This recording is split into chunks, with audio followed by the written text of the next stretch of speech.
వీళ్ళందరూ get together గురించి మాట్లాడుకుంటున్నారు. ఎక్కడి నుంచో వచ్చినటువంటి ఒక ఆయనకి ఆతిథ్యాన్ని ఇచ్చారు, చాలా బాగా ఆయన సత్కరించుకున్నారు అని చెప్పేసి. ఎవరు ఏమిటి, ఎవరికి ఆహ్వానం ఇచ్చారు, ఆతిథ్యం ఇచ్చారు, ఈ విషయాలు తెలుసుకోవాలి. మొబైల్ మసాలా వారి ఫిల్మ్ నగర్ కబుర్లోకి వెళ్ళిపోతే మెక్సికన్ డైరెక్టర్ ఆల్ఫోన్సో క్వారోన్ ఇండియాకి వచ్చారనమాట.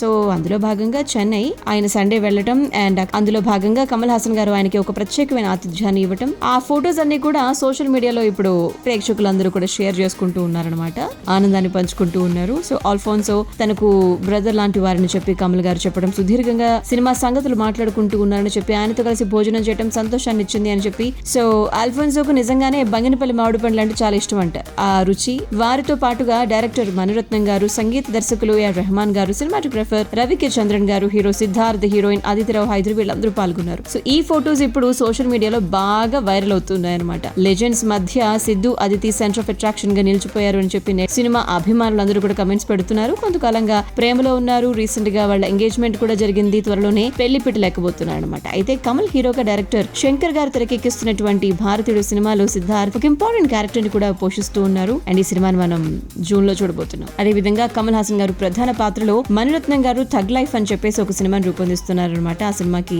రెహమాన్ గారు మ్యూజిక్ ని అందిస్తూ ఉన్నారు. ఇక ఈ రెండింటితో పాటు కల్కి 2898 AD లోని ఇంపార్టెంట్ పాత్రతో ప్రేక్షకులను కమల్ గారు అలరించబోతూ ఉన్నారు. సో ఇది విషయం. మరి ఆల్ఫోన్సో గురించి చెప్పలేదు అంటారా?